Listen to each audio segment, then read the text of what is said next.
Just making a video about some different topics. Um, Need to work on I haven't really done the last couple of days since I got this book. But it's really simple. Really looking forward toward it. Probably start working on it tomorrow. What I'm going to do is has an answer sheet. So I'll go through all these, mark them all correct, and then I'll be able to kind of go through them all by one by one, and understand them fully to what the correct answer and response is. For those that I need a little bit more details, it gives us explanatory to the answer why on the cheat sheet, and it'll give me a great understanding, which is really great because there's not so much reading and trying to memorize and separate, and it helps sort of practice on that sort of test figure format. So I'll probably get that hopefully maybe started today.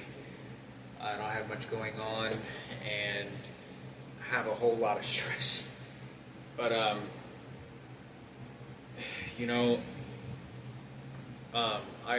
went swimming, and gosh, after I got done swimming, my lungs felt like they were really expanded, and it felt really good.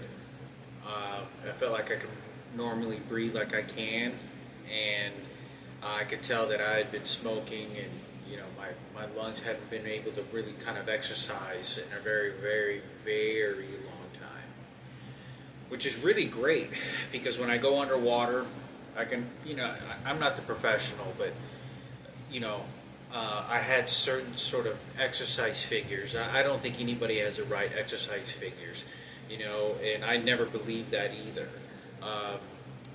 And I say that because you'll find people that work in construction or worked in different job sites that require their physical ability to be very inclined, and they exercise a certain type of movement and muscle that never got exercised by a bodybuilder, and they're way much more stronger, and they're much more agile and much more fit.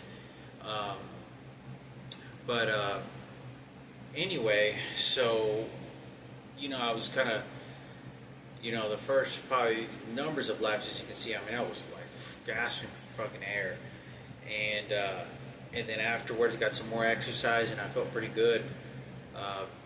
Unfortunately, I smoked a couple cigarettes earlier today, and that's probably one of the biggest things I need to kind of do, is to hopefully be able to stop smoking cigarettes permanently for good, because they're very unhealthy, I know that, and here I am in the medical school, right? Which was very common in the 50s and 40s, and 20s, people were smoking cigarettes, and nurses and whatnot, even doctors. Believe it or not, Albert Einstein was a very heavy smoker, and it was said that he did the same thing that my father did, that he would be found digging in ashtrays for cigarette tobacco that people had finished. I remember reading that. I don't know if it's true or not, but he was a smoker. He was a pipe smoker, and he's one of the greatest minds of the last century. So, I've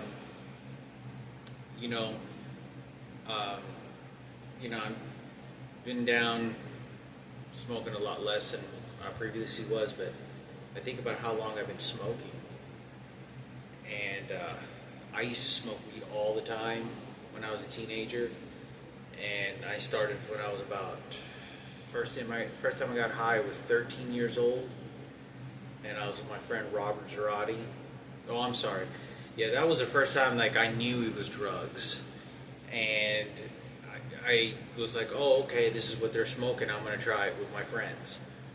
I actually got high before once when I was a little kid with both of my uncles, my uncle Beto and Chito. Chito's not alive because he got killed by the cartel.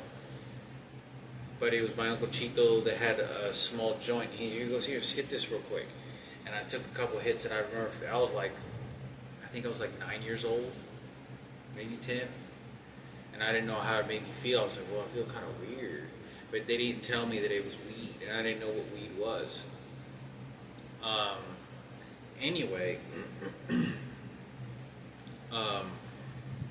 I do recall being 13 and smoked, and I started smoking with Daniel and Robert Zarate, Daniel Box and Robert Zarate pretty frequently, and it was kind of like on the weekends, every other week, or when we could, and it was a thing for us all the time, is to smoke weed, go to the movie theaters, and we all walked together. We went on our journey traveling, and we go to the movie theater, and we'd smoke a joint. Daniel always had some weed. Robert always did, and it was like that all the time. Like every weekend, we were smoking weed, and it wasn't until I was about, I think, 14, when I got to about 8th grade, when I started smoking on my own by myself. And what I used to do is I used to get foil and used to get cooking foil and make a pipe out of it, because I had a friend of mine show me. He was like, yeah, we don't have, because we didn't have papers, you have no way to smoke some weed, and we wanted to smoke some weed. And he said he found out from another friend of his how to make a pipe, and he made a pipe out of a foil. And so anyway, and I was in 8th grade, I was smoking all the time, every day, and I wasn't smoking a whole lot.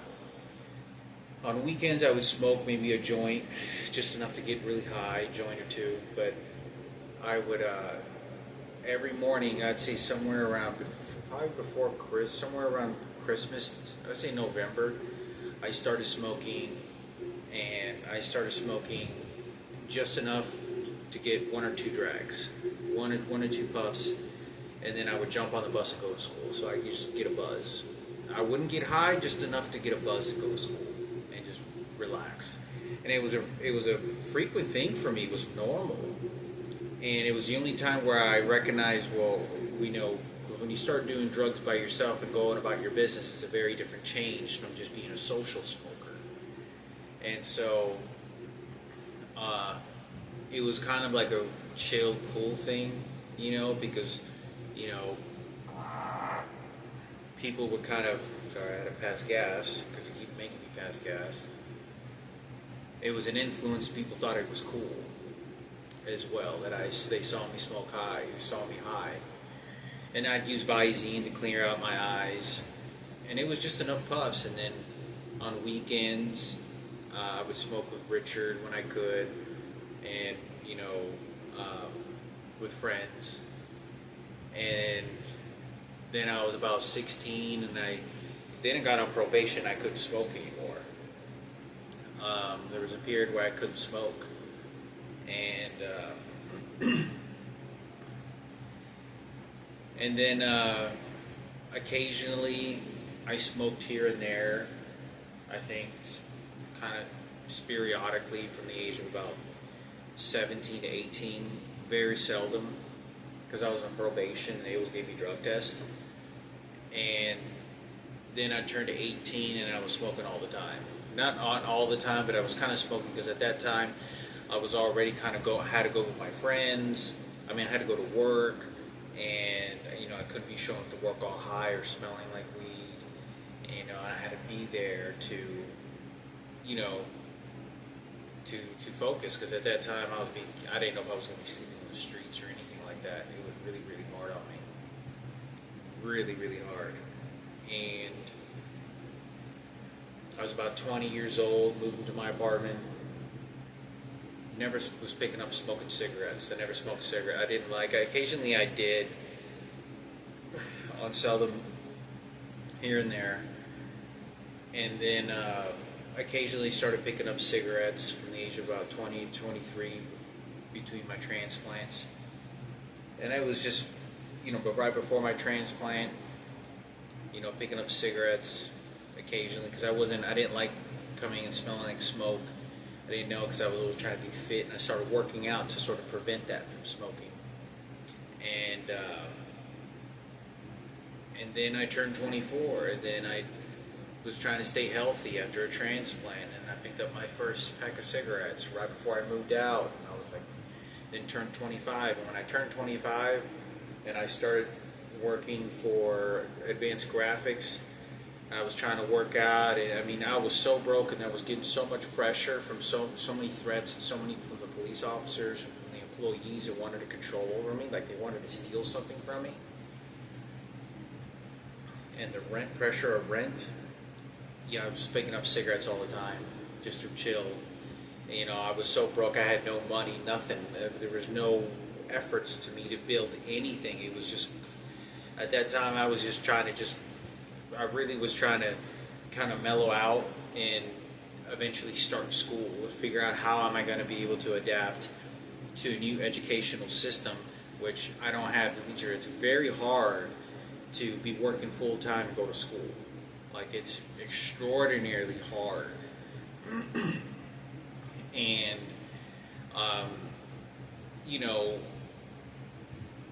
I wish I would have had the opportunity to go to school. I mean, there's no doubt. It was probably one of the biggest things about me wanting to stay at my house before they stole my house and everything that my dad wanted for us. For me to grow up is I wanted to be able to go to school and build my life and do something else. And so I end up, start chain smoking, 26, 27, and then I'd stop for a little while, for a couple months, and then I'd pick up a smoke. And I started smoking again, and I was 27, and the stress was just getting to me. It was really bad. And then when I turned 28, I mean, I was like smoking cigarettes pretty frequently, because at that point, it was just right before I got raped by the transgender. And when that was over with, I was smoking cigarettes right before that happened. Then right after, I was chain smoking. Then I ended up moving around a bunch of times, and I lost my car, and I'm 29 years old, and I started smoking cigarettes all the time again. The antsy, not being so, fed up with not being able to find a job and be able to work and just do something instead of just have to be given opportunity to work and make money. And nobody would give me a chance. And I was running, all I was thinking about is like so many people were after me. I wasn't able to find a job. I wasn't going to be able to pay rent. I was going to lose my car, and I had nowhere to go. My mother would just go to the fucking trash can if you have to go eat somewhere. I didn't give a fuck. And it was very hard. So when I got homeless, when I was 30 years old, I mean, I was smoking like probably a pack every couple days. I mean, I was chain smoking like you wouldn't believe. Because when I was, even though I was walking long distances and travel, I would smoke a cigarette. And, and I just, after a meal or more stressed or thinking about what the fuck's going on, or I try to mellow out and figure out what the fuck my next steps I needed to go do. And, it got really bad because when I remember being in Seattle and I started buying Black and Miles and being homeless. I was living underneath a bridge for like 7 months or something. Like, it's about 2 or 3 of those months, I would say, was at a shelter. And you have to get up at like 6 in the morning. You have to be up at 6 and leave by 7, I think, or be up by 5 and leave at 6 in the morning.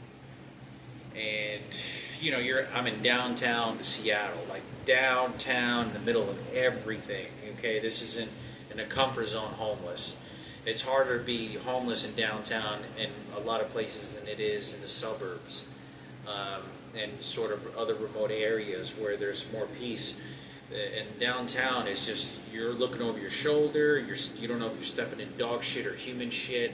There's fucking filthy dirt, germs all over the fucking place. You're always trying to conserve bacteria at all given times.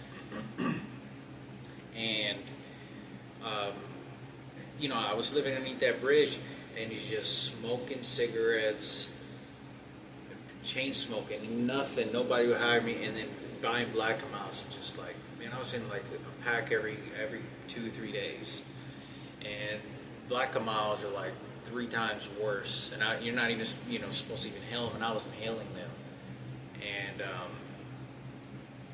it was just like a bum life. I mean, I really wish they wouldn't have wasted my time like that. Because if I would have had disability then, I would have been able to have been so productive and so had done much more meaningful things. If it wasn't going to be going to school, I could have gone to some very important places that could have bettered the situation. Because if you're trying to learn in life, you don't want to be learning underneath a bridge, sleeping on the streets. You don't want to be learning like that. At least if you're, trying to. There's different reasons why people go to different places. If you think entertainment is part of your life, or you want to be in it, you go to Las Vegas and you see all that type of scum shit that's there.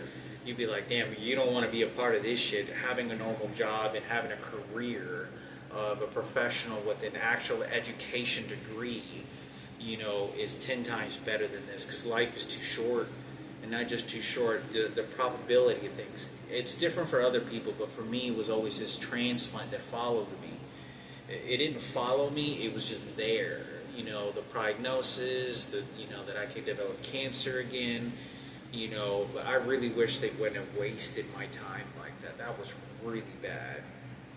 I was in Alaska with no money, and it's just fetching out plane tickets.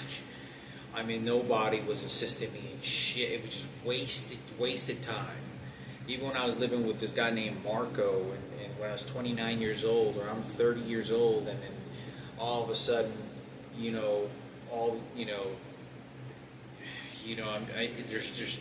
getting $23 for food stamps. I'm getting $70 for unemployment, and it was just, I could have been doing so many other things. I could have been building projects.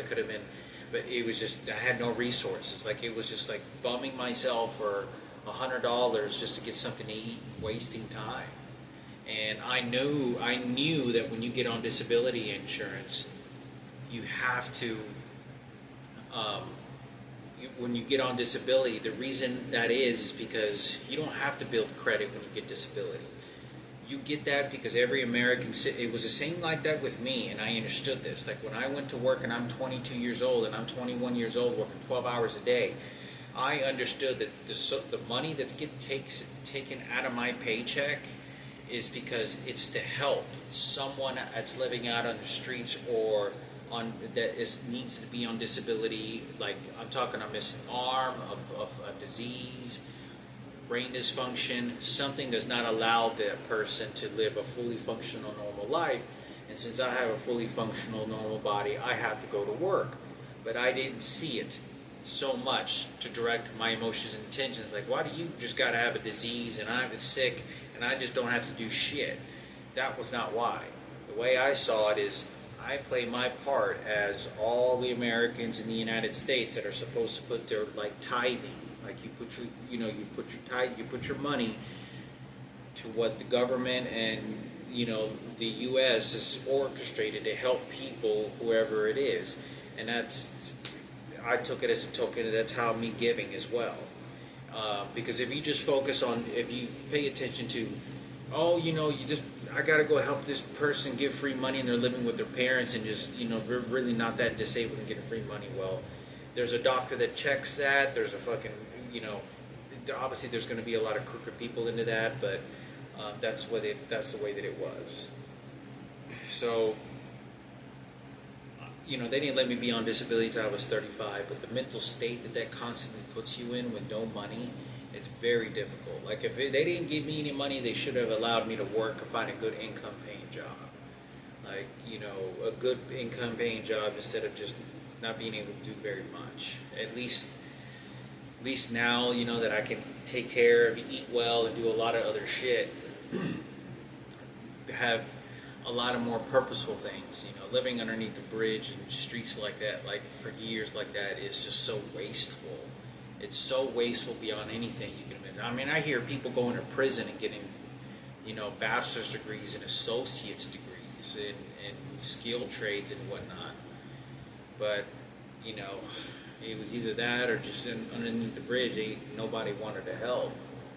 But anyway, so for me, I was chain smoking all the time, and I'm 42 years old, and I'm still somewhat of a heavy smoker.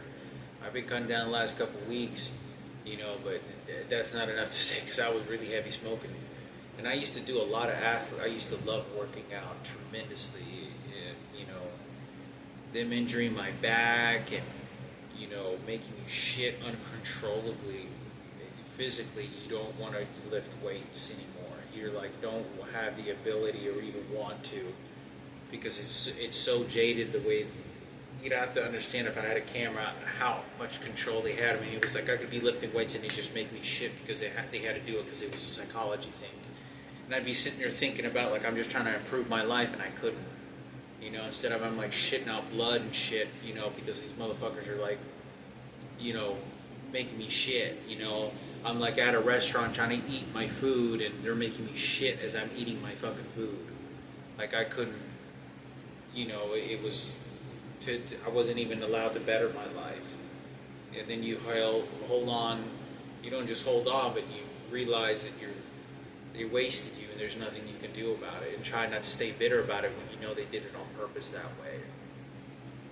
Then your life becomes a wasteful product. And just as the trash goes into the trash, your life has no other substance to these people. You quickly just get forgotten. And it's not important to be remembered so much, because you'll be forgotten. Yeah, all of us are going to be forgotten. Just look at the cemetery. Nobody remembers them. Very seldom do. And in 100, anybody that's still alive that died, that knew the person that died, 80 years ago, they don't remember them, and they're long forgotten in the history books, their existence. And that's how people run in this world. They don't give a shit. They don't care. And it's very frightening. And it's better to have a good church family, a good church relationship with God, and good relationship with your significant other that is strictly correlated very well with the church. You can't make anything less. And when that was always a promise to me when I was growing up. When I went to clubs, when I was 16 years old, to like the Red Jacket, or Lizard Lounge, back in those days, just to, do what I was doing at that time. I was always, when I was going to raves, especially when I got out over the age of 18, I always wanted to find a girl in church. I never wanted to find, I didn't want to necessarily find, I wasn't going to be closed doors to it, but I didn't want to find somebody that was involved in the clubs, because that is a very sinful place. It's not the best places to find people. You're always going to find a good church girl in relationship with a longevity of a relationship with the church. And that was always something that was always important to me. I always knew that, even though I didn't go to church, but that was the best place to search for a partner, a beautiful girl. That was always something to me. I didn't want somebody that was involved in, the drugs, or just involved in the whole club scene and stuff like that, because it's involved with filth, a lot of bad.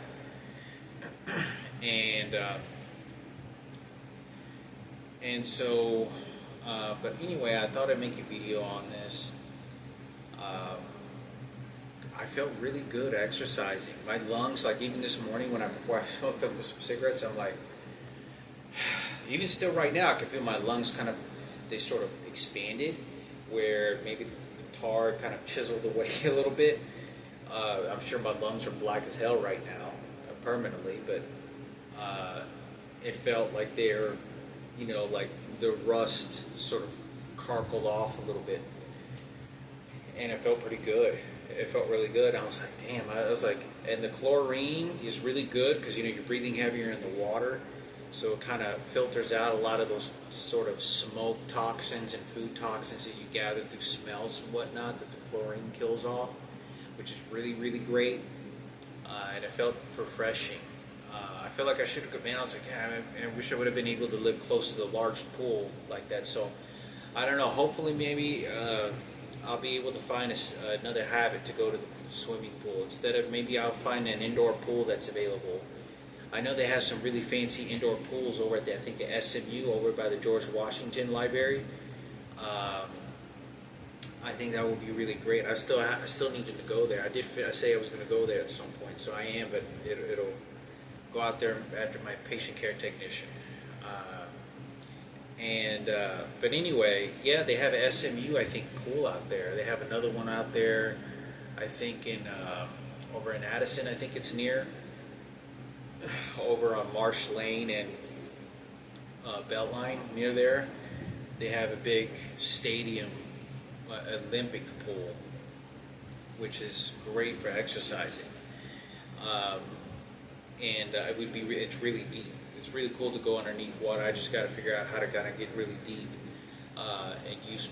I forgot what they call pressure exercises. I'm not sure. I can't remember how it is, but I think you like gulp air or something like that, or you release air, and it decompresses the ability for your brain and your ears so much that you can go really deep. That's why when you see those documentaries where you see these fishermen and these people go deep underwater, it's called some sort of decompression, where you get better at it, but there's a decompression way where it won't rupture your eardrums. And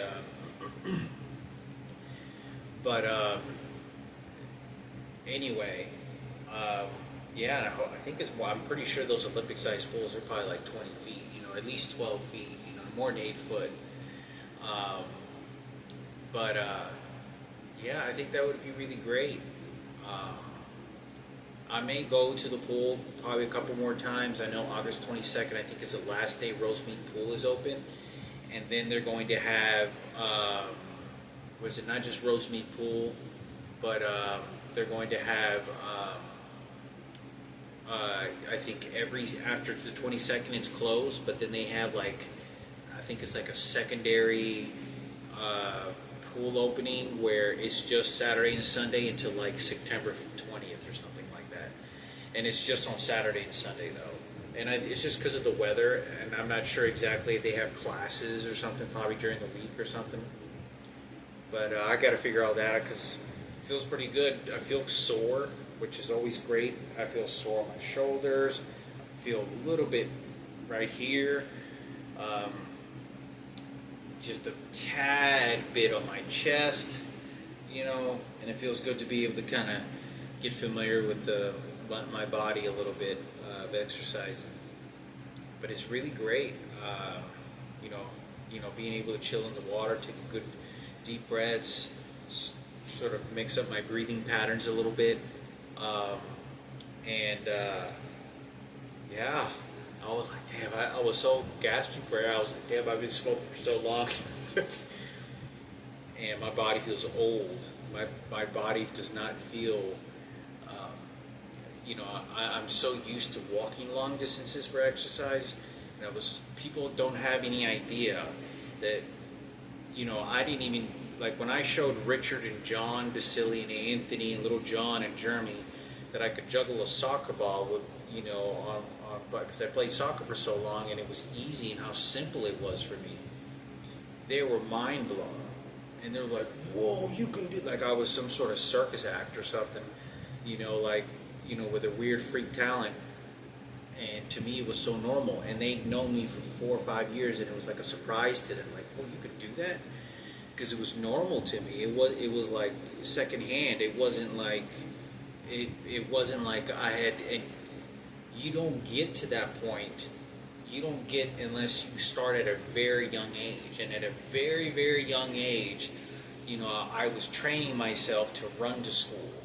I would get up. I had to get up and make my lunch every morning on my own. My mother would not wake me up. I started making my own lunch by the age of 2nd grade, which was I was somewhere around 7 years old. I started getting up every morning and I started making my own lunch. Every morning, because I got sick and tired of the food at the cafeteria, and I started walking home every single day since about 1st grade to late 1st grade. But 2nd grade, I was walking home on my own, and with my brother, and walking to school as well. So a lot of the times, by the time I got to 3rd grade and 4th grade, I was already beginning to train myself. You know, when I got to no later than 4th grade to 3rd grade, to like formally thought I was some sort of minor athlete, you know, because I was really big into cardio, and I enjoyed, you know, getting up in the morning, you know, and starting my activity and going and jogging and, you know, sort of building sort of this athleticism that I knew none of the kids were doing. None of them did. So it put me that much more better at a higher stance than they did, because they just go exercise at school, play after school. No, I did this walk home to school and back was a requirement. For me, I was in soccer, so I got my extreme cardio exercises on the soccer field, and agility and balances and techniques and technical skills. And then I would go ride bikes with, you know, Jason Beckwith to learn how to handle a physical object and bike, which required a lot of different type of balancing techniques. So I would be extremely versatile in my athleticism. And so, you know, at a very young age, you got to start that very, very, very, very young. It looks like my phone is dying right now, so your battery's running low. So anyway, so I thought I'd make a video on this, and my body feels unbelievably old and torn because it won't let me, you know, the exercise. But hopefully, maybe I'll give you some circumstances I can start working out again. I don't think they're gonna let, you know, because it's just a lot of shit, you know. But at least a little bit of minor exercise is good. Just get the heart, so that's what's most important. And I can feel that when I go swimming. You know, I get a feel for the heart, how the blood circulates to the brain, to the body, and exhaustion. You get the nice cool water. Breathing techniques to see how fast I can then catch my breath, and so on. So anyway, I thought I'd just make a kind of venting video.